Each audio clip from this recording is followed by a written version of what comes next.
Buenas, señoras y señores, de nuevo con ustedes. Lo cierto es que los dominicanos nunca haremos cosas suficientes para agradecer y enaltecer a Juan Pablo Duarte, a los trinitarios. Nunca será suficiente lo que podamos hacer para rendirle pleitesía a los que hicieron posible Dominicana, la nación dominicana. Aquellos que siendo mozalbetes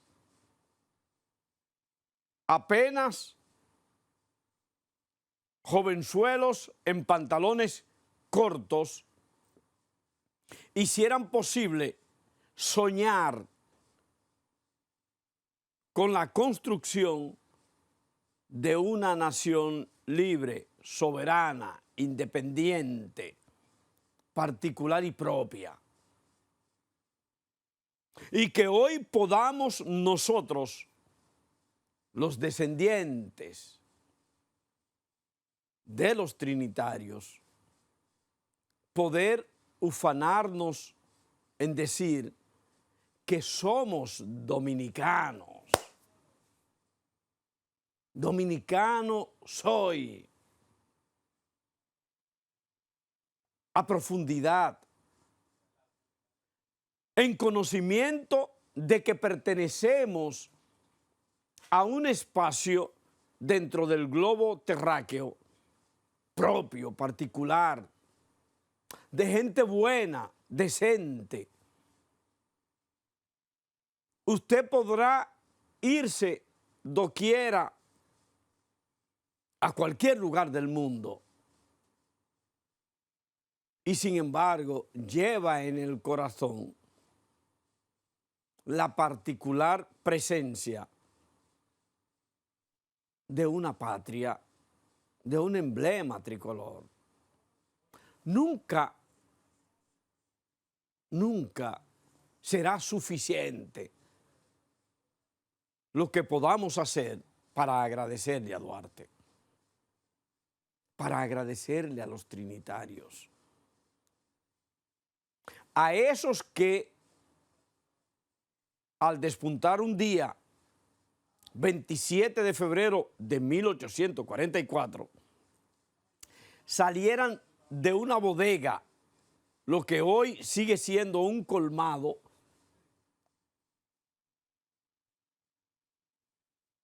en la zona colonial, se les zafara el primero de los trabucazos en la Puerta de la Misericordia.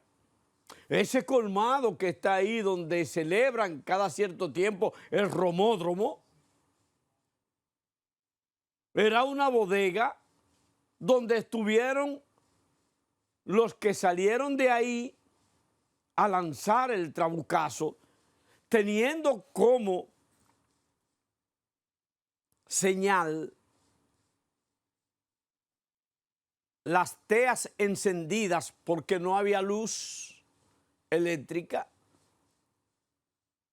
y con varias teas encendidas caminaron hasta la puerta en el Parque Independencia, que habría de convertirse en el símbolo mayor de la dominicanidad. Y un disparo, un trabucazo, sentó las bases de esa independencia.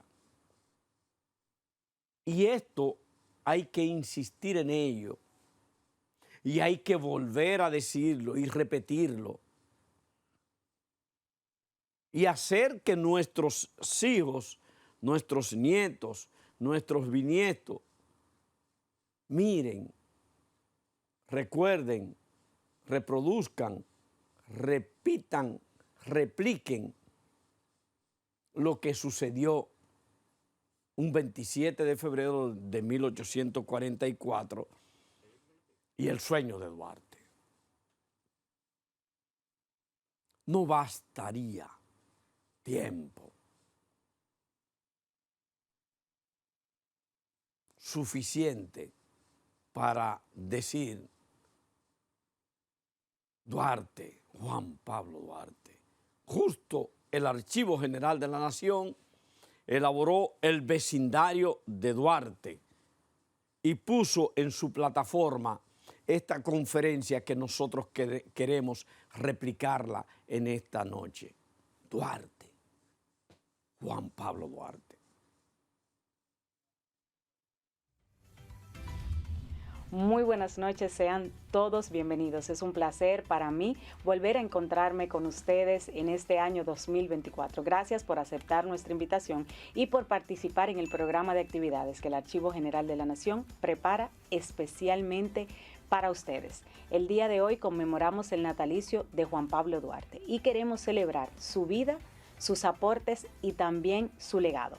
Es por eso que hemos decidido compartir con ustedes la conferencia El Vecindario de la Trinitaria, presentada por el ingeniero Antonio Guerra en el año 2022. Nuevamente, bienvenidos y muchísimas gracias.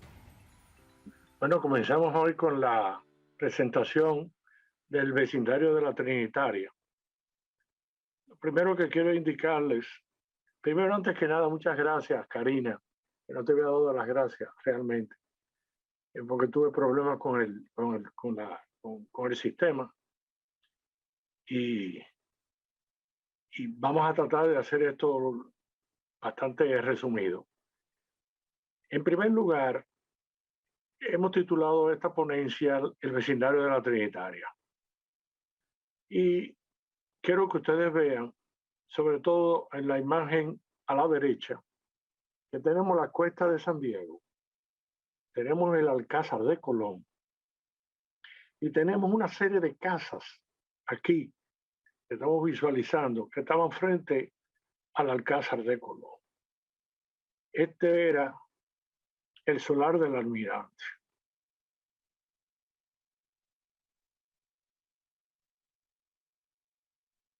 En el 1882, me voy a ir 40 años después de la independencia, Santo Domingo tenía alrededor de 2.654 casas y una población de 14.072 habitantes. Pero noten ustedes que había una cantidad de casas, 907 casas, que eran techadas de yagua. Otras eran de techo galvanizado, otras de tejas, otras de tablitas, lo que se dice modernamente shingle, de madera. Y la ciudad estaba dividida en diferentes barrios, pero los barrios que más nos interesan a nosotros, los que están indicados ahí, son Santa Bárbara, la Catedral y Santa Clara, el convento, que es el mismo, el área de Santa Clara, el Navarijo, que es realmente frente a la Puerta del Conde, y por el sur la Misericordia y Pueblo Nuevo. ¿Por qué le decimos Pueblo Nuevo? Porque al oeste de la 19 de marzo era un potrero. Aunque Santo Domingo era una ciudad amurallada, más de la mitad de la ciudad de Santo Domingo eran potreros. Y eran casas de madera, eran casas de yagua. No era una casa como conocemos ahora. O sea, la ciudad colonial realmente, lo que nosotros en una época denominamos el adentro, el centro de la ciudad, que ya no es el centro. Eran calles de tierra, calles de caliche. Se vinieron a hacer las aceras cuando apareció el cemento. Las calles se comenzaron a macadamizar, o sea, era una especie de asfaltado a partir de 1920. Bueno, aquí tenemos una tabla que yo preparé con las diferentes personas que estaban vinculadas a la Trinitaria. Estaban los trinitarios, que eran 9. ¿Y por qué son 9? Si vemos los diferentes listados, tenemos la carta de José María Serra, que menciona realmente los 9 que fundaron la Trinitaria. Pero tenemos también la tabla donde se indica el listado de Juan Nepomuceno Ravelo, que fue de los fundadores, donde menciona, pero en casi todas esos listados, naturalmente se menciona a Juan Pablo Duarte, se menciona 7 veces, a Juan Isidro Pero 7 veces y a José María Serra 7 veces. O sea, que no cabe duda que estos eran los 3 principales. Después se menciona a Felipe Alfaro Bustamante, a Benito González, que como que es una figura como que nadie sabe quién es. Está Félix María Ruiz, Juan Nepomuceno Ravelo, Pedro Alejandrino Pino y Jacinto de la Concha, y después todas estas personas que están indicadas más abajo, que le denominamos comunicados de la Trinitaria. Este realmente es el barrio de nuestro padre de la patria. Aquí desarrolló su vida y aquí desarrolló, ese es el barrio de Santa Bárbara. Entonces nos encontramos que un protocolo notarial del 29 de julio del 43, el notario José María Pérez, hijo, Juan Duarte es el papá de Juan Pablo Duarte, Juan José Duarte Rodríguez, propietario domiciliario de Santo Domingo, vende a la ciudadana, y no lo puedo ver, una casa fabricada en madera, de pino, cubierta de tablitas, fundada en el terreno que pertenece al Estado y antes Duque de Veragua. Eso es lo que llamamos hoy Plaza de España, que está frente al Alcázar de Colón. Y ese terreno lo compra Juan José Duarte Rodríguez, el papá de Juan Pablo Duarte, el 31 de julio, cuando estaba residiendo en Mayagüez. Y esa casa que compró en Mayagüez y donde nosotros aseguramos que nació Juan Pablo Duarte, es esta que está aquí. Lo que pasa es que esa casa, en el ciclón de San Zenón en 1930, se la llevó el ciclón porque era de madera. No era una casa mala, pero era de madera y se fue. Y tenemos constancia de que Duarte todavía seguía viviendo en esa casa, porque el 18 de marzo de 1819, María de la Concepción Araujo, viuda de Lluvere, compra a José Araujo, su tío.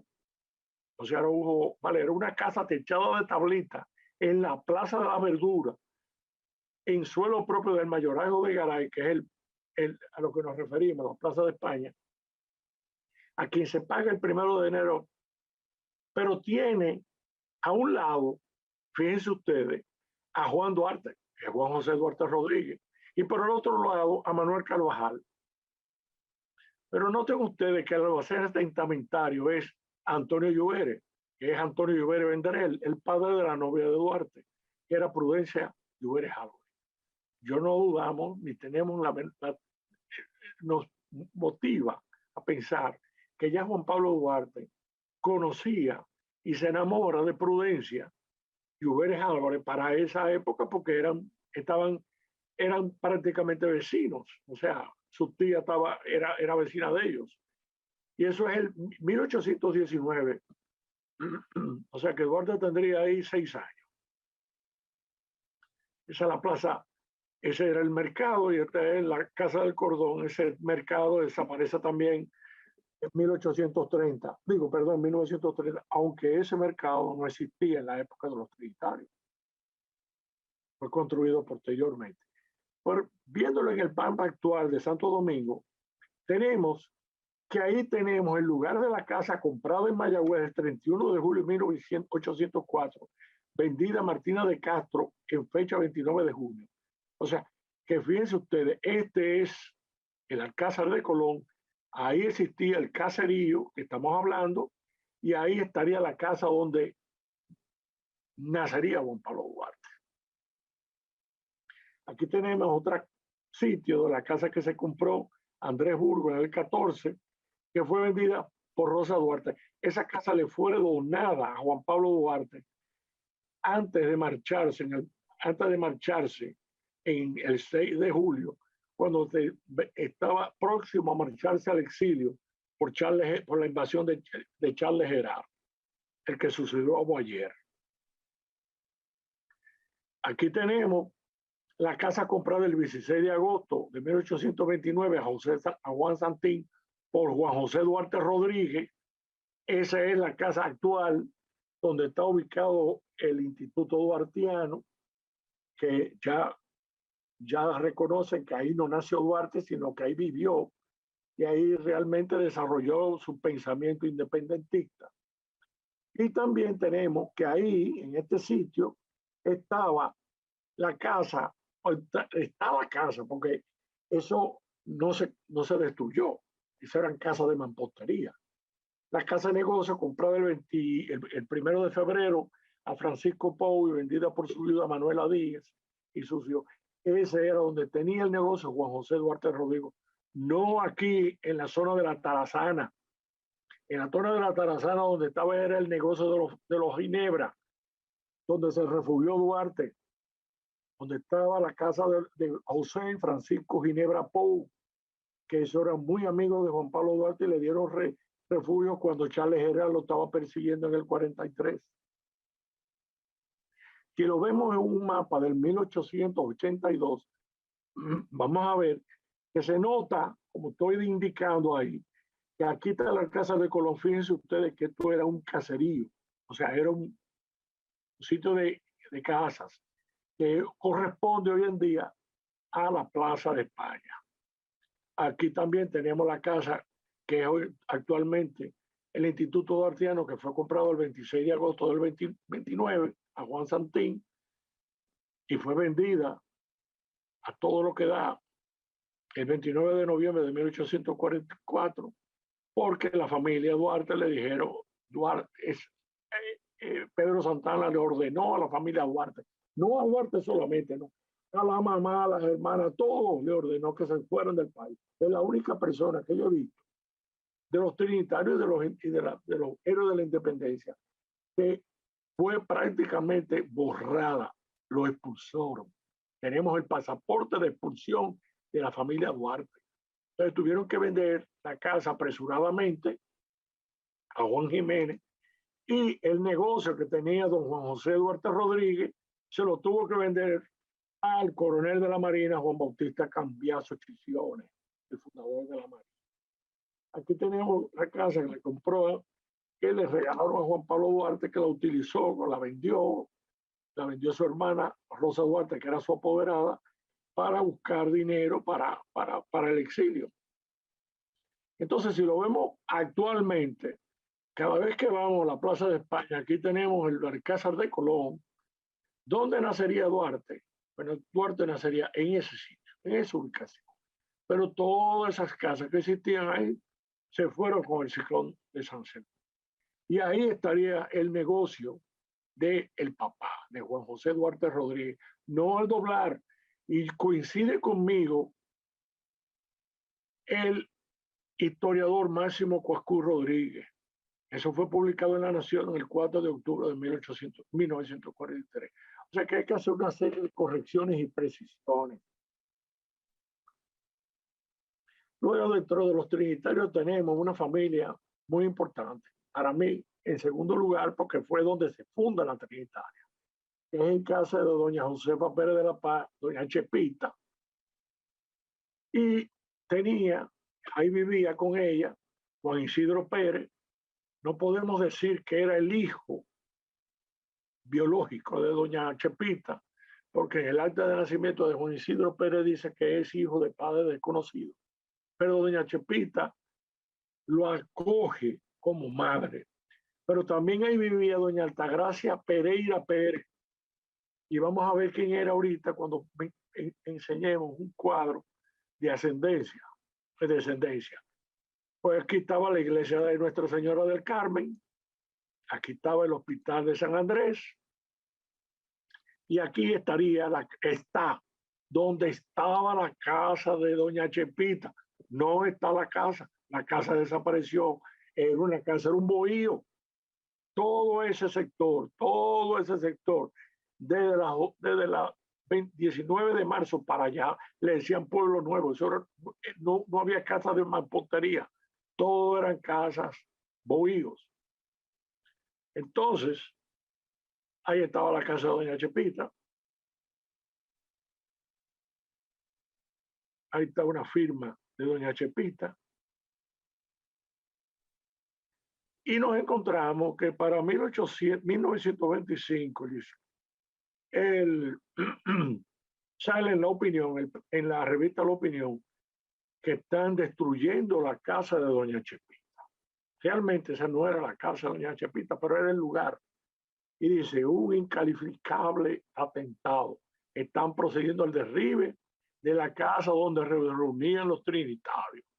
Realmente esa no era, en sí no era la casa en sí, pero era el lugar. Valga la aclaración. Pero en ese momento entendíamos que era la casa. Y para aclarar lo que habíamos dicho antes, de que vivían con doña Chepita sus hijas, porque doña Chepita tuvo un primer matrimonio con un coronel del ejército francés, un coronel del regimiento polaco, apellido Beer. Con él tuvo 2 hijas. Pero doña Chepita tuvo con mi tatarabuelo, tengo que aclararlo, era mi tatarabuelo, Andrés Pereira Oviedo. Tuvo 2 hijas. Tuvo una de ellas, fue Altagracia Pereira Pérez de la Paz, que casó con el segundo presidente nuestro, que es Manuel José Jiménez González. Pero Manuel José Jiménez González había casado antes con María Francisca Ravelo de los Reyes, que era hermana de Juan Nepomuceno Ravelo, uno de los fundadores de la Trinitaria. Y doña Altagracia Pereira Pérez de la Paz, segunda esposa, después de enviudar, es una hija de doña Chepita Pérez de la Paz y una hermana, sea de crianza o sea hermana biológica, hermana de madre de Juan Isidro Pérez. Eso nos indica y nos aclara por qué Manuel José Jiménez González, cuando sucede como presidente a Pedro Santana, hace retornarlas a los trinitarios que se consideran que estaban en el exilio. O sea, es un febrerista. Manuel José Jiménez González es un febrerista. Y no era nacido en Baracoa, Cuba, como dicen muchos historiadores. Era nacido en Santo Domingo. ¿Por qué? Porque nos encontramos las 2 actas matrimoniales de él, primero con la Ravelo y el segundo con la Pereira Pérez, donde dice natural de Santo Domingo. Si hubiera sido natural de Baracoa, lo dice. Decía natural de Santo Domingo.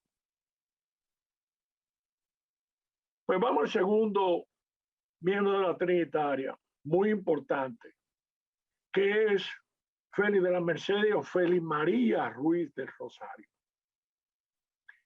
Ese señor era bisnieto del presbítero José Ruiz Domínguez, cura de Santa Bárbara, que fue el que bautizó a la familia Duarte, es el que bautiza a Juan Pablo Duarte. Y encontramos en uno de los protocolos de José de Ruiz, que otorgó escritura de donación a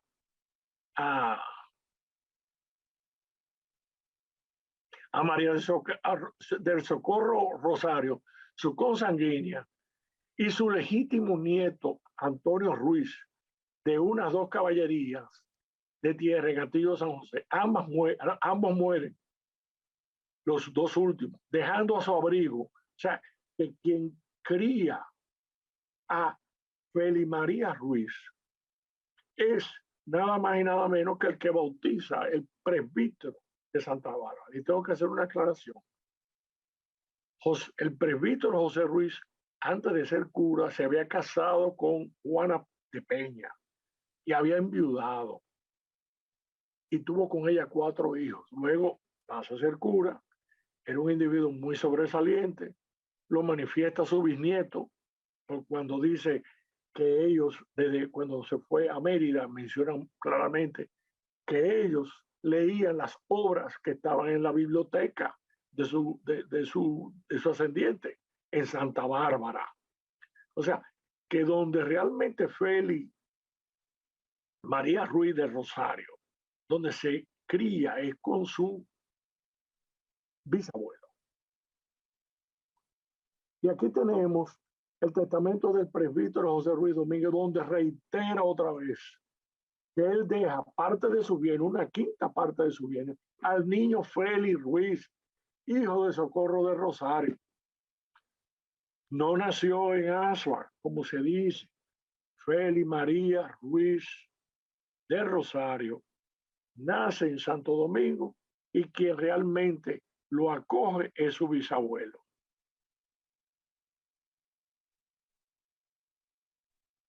Aquí tenemos la firma de Félix María Ruiz. Félix María Ruiz sufrió el exilio, igual que todos los trinitarios. Se fue a Mérida, donde fue acogido y donde terminó sus días allá.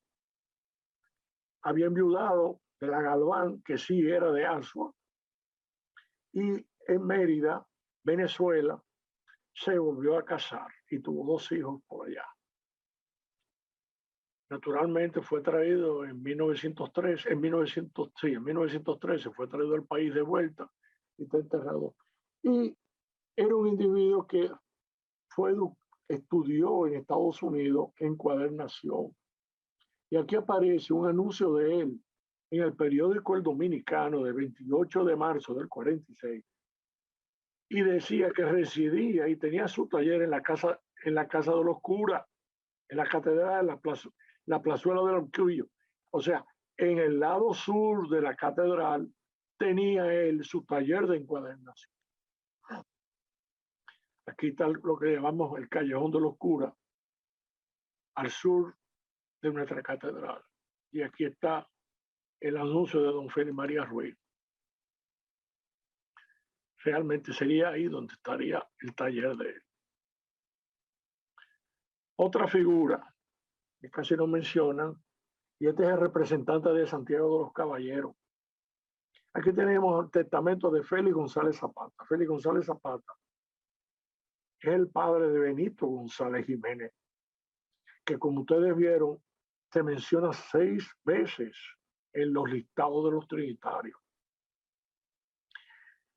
Y dice, vivía en San Carlos.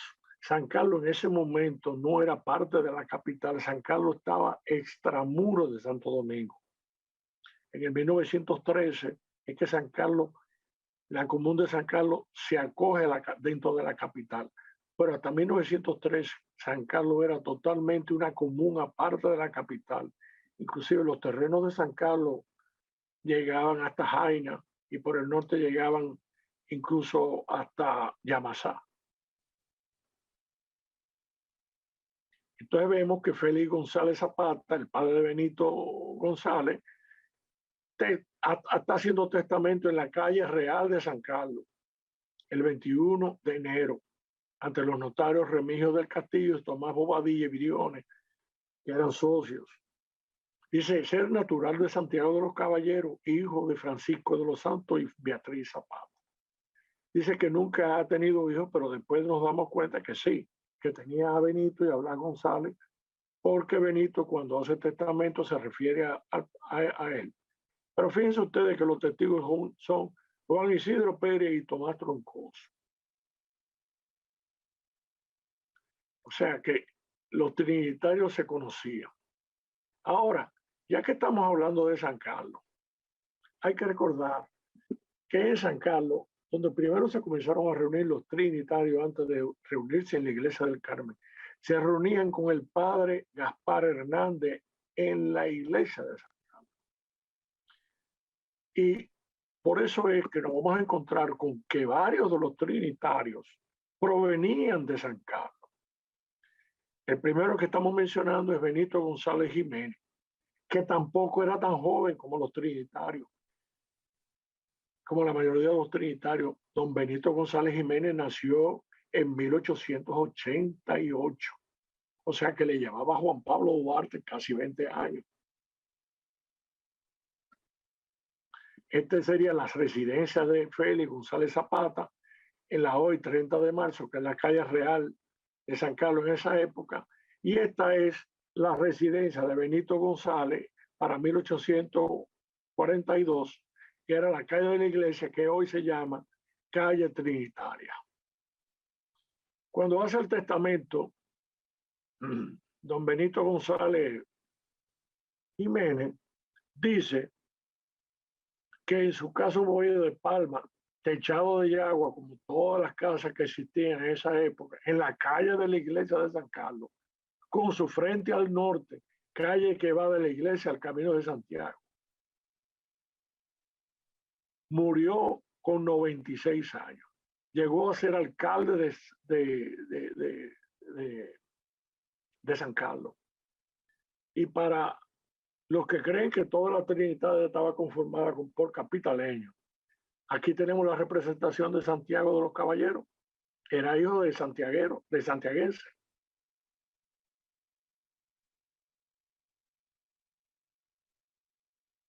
Aquí tenemos el testamento de Benito González, que muere en San Carlos el 5 de octubre de 1882, hijo de Félix González y Dolores de Jesús Jiménez. ¿Ve?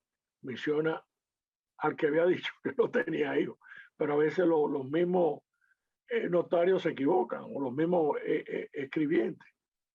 Muere viudo, natural de la parroquia, vecino de este pueblo, con edad de 96 años. En comunión de la Santa Madre Iglesia recibió los santos sacramentos. Y hizo el enterramiento a Rafael García Tejera, que era un cura emblemático de San Carlos. Fue enterrado en el cementerio de la parroquia. Ese cementerio desapareció. Tenemos otro de los trinitarios, que es José María Serra de Castro.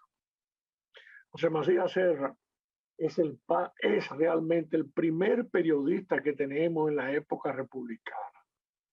Aquí le tenemos que dar un honor muy especial a don José María Serra de Castro. José María Serra, además de ser un trinitario importante, fue también un gran periodista que dirigía el periódico El Dominicano, que es nuestro primer periódico de la época republicana. Y él vivía en la calle que va del convento de Santa Clara al convento de los dominicos, que es la Padre Villini. No tenemos el lugar exacto. Sí tenemos el libro de los arrendamientos, en que lo menciona, pero no nos hemos podido averiguar. Pero asumimos que nació realmente en la casa donde su papá, que era la casa de José Claudio Serra, el papá, que en 1839 vivía en la calle del Tapado, que es hoy en día la 19 de marzo, que también se llamó calle del Correo, y que fue vendida a la madre del historiador José Gabriel García. O sea que donde nace José Gabriel García, o se presumimos que nace, es donde presumimos también que nace José María Serra. Sí, José María Serra. Y aquí tenemos la casa de José María Serra, en número 69, hoy Padre Villini, también llamada calle de la Universidad. Si nos vamos a un mapa antiguo, lo vamos a ubicar. La casa que es del papá de José María Serra de Castro, y la casa donde él vivía, también sufrió exilio y fue expulsado por Santana. Se fue a Mayagüez, donde llegó a ser profesor y donde llegó a dirigir 2 periódicos, porque su profesión era periodista. Aquí tenemos su firma. Noten ustedes que la grafía de estos trinitarios eran personas que tenían buena grafía, o sea que no eran unos cualquiera, eran personas que estaban bien educadas y bien instruidas. Luego tenemos a Pedro Alejandrino Pina, también de San Carlos. Era hijo de Juan Andrés Pina Pérez, que es el padre del prócer, que era oficio mercader, y tenía su casa precisamente casi al lado de Benito González. Vuelvo y reitero, ninguna de esas casas existe. Todas se fueron con el ciclón de San Zenón. Lo único que queda es el lugar donde estaban las casas de esos trinitarios. Para mí, vivían o eran vecinos Benito González y Juan Andrés Pina Pérez, y vuelvo y reitero, sintieron la influencia de la trinitaria porque el padre Gaspar Hernández, que estaba en ese momento como párroco de San Carlos, ya tenía las ideas y le estaba influenciando las ideas independentistas, las cuales Juan Pablo Duarte cogió para sí y las llevó a cabo. Por eso es que es nuestro padre de la patria.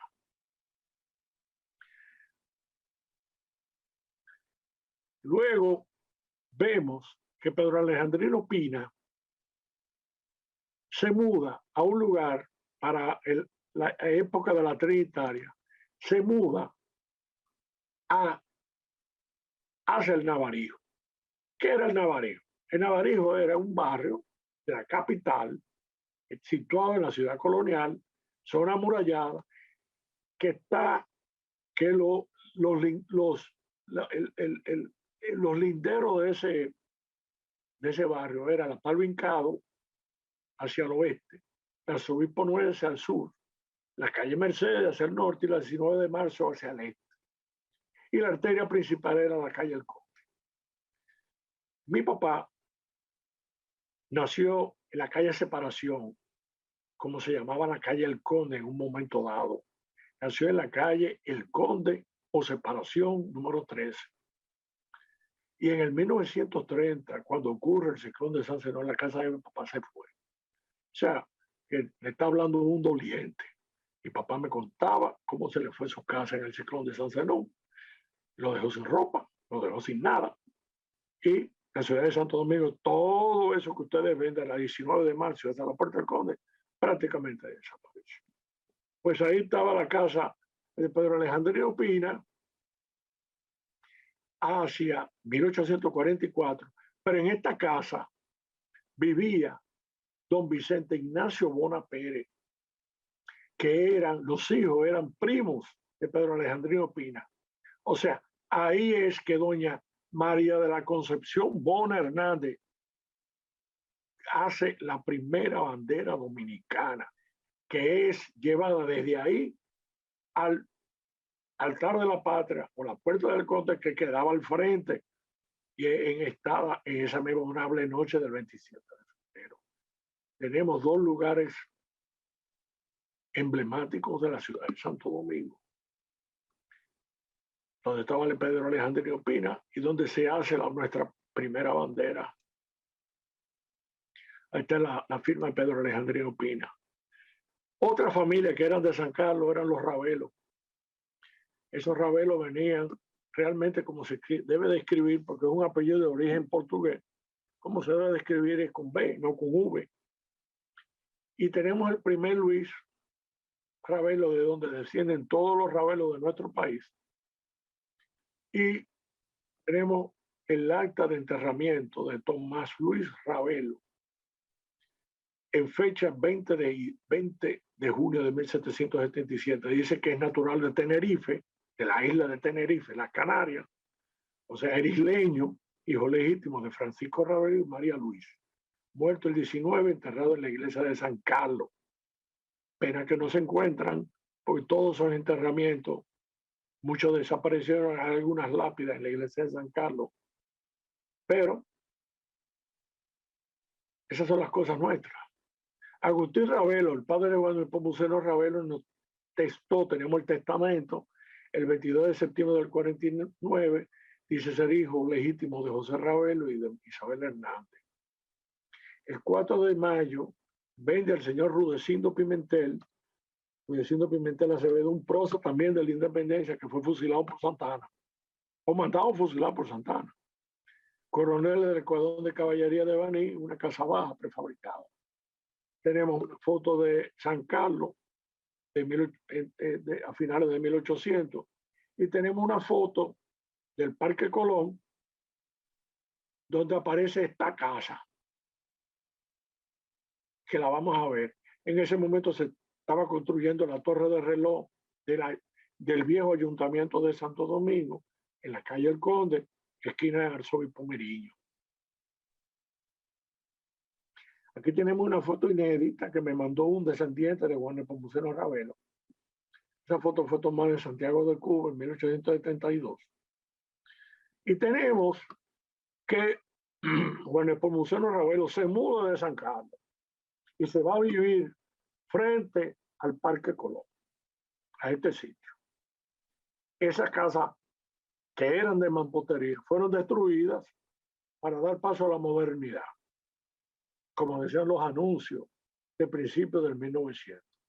Dando paso a la modernidad, estamos destruyendo para hacer un gran edificio. Pero estaban destruyendo la historia de nuestra ciudad. Fíjense ustedes, fecha 20 de diciembre, ante el notario Benito Alejandro Pérez dona a sus hijas. Estoy hablando de doña Josefa María del Monte, viuda de Francisco Pajón, perdón, de Benito Alejandro, dona a sus hijas Petrona, esa es la famosa Petronila, que muchos historiadores hablan como Virgilio Alfao Durán, mencionan mucho a doña Petronila Abreu, que era la que llevaba las municiones a los que estaban luchando en la independencia, y doña Altagracia Abreu. Doña Altagracia Abreu, pariente nuestra también, doña Altagracia Abreu Pajón, dice que vive en una casa alta y baja, fabricada de paredes, o sea, es alta, tiene 2 pisos, cubierta de vigas y ladrillos, fundada en terreno propio, en esta ciudad de Santo Domingo, y en la plaza frente a la Plaza de Armas, o sea, la Plaza de Armas Sur, lindando al oeste con Manuel Aybar Rodríguez, y al este con una propiedad que es hoy del Estado. ¿Sabe cuál era esa propiedad que menciona del Estado?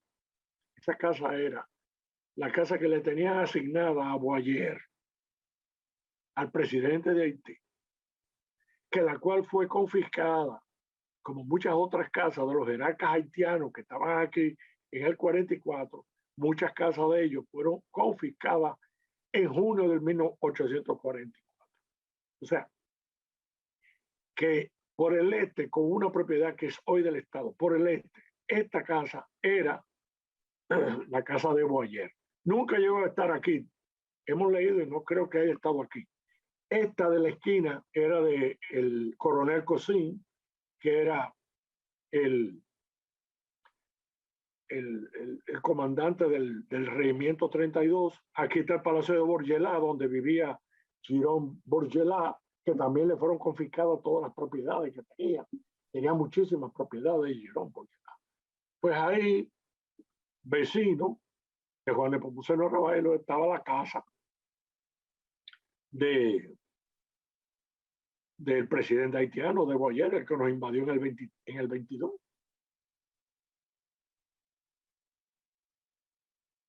Tenemos también a los de la Concha. Está Jacinto de la Concha, trinitario, y está su hermano Tomás, que fue el novio de doña Rosa Duarte Díez, la hermana predilecta de Juan Pablo Duarte, su apoderada. Ese Tomás fue fusilado, mandado a fusilar también por Santana, junto con muchos otros. Y aquí están solares que pertenecían a esta familia. Hasta donde hemos podido encontrar, los de la Concha vivían cerca de la catedral. Tenemos las casas que pertenecían a Felipe Alfao, que estaba en la calle Separación, esquina Las Damas, y la casa de Antonio Abad Alfao, que era su hermano. Ambos llegaron a ser mariscales del ejército español. Ambos siendo trinitarios, uno comunicado de la Trinitaria y el otro fundador de la Trinitaria, se adhirieron a la anexión a España en el 61. Y en el 65, cuando se retiran las tropas españolas, se van con el cargo de mariscales del ejército español, que significaba ser general. Y uno llegó a ser gobernador militar de Sevilla, Felipe Alfao, y el otro llegó a ser gobernador militar, ahora no tengo. Pero aquí está la casa. Aquí estaba la casa, en la calle Las Damas. Fíjense ustedes que es una casa de principios de 1910. Vuelvo y le veo que no tengo nada de asfalto. Era tierra, piso nada. Lo único que ya a principito de 1900 comenzó a aparecer el cemento en Santo Domingo, en la República Dominicana, y se hacían las aceras de ladrillo con mortero de cemento. Aquí tenemos la casa. Hoy en día esa casa de Felipe Alfau está la Academia Dominicana de Ciencias. Aquí tenemos también a Joaquín Alfau, donde le está dando instrucciones. Era apoderado de Felipe Alfau, que está residiendo en España, donde reclama el desalojo de su antigua vivienda. Eso fue para 1873.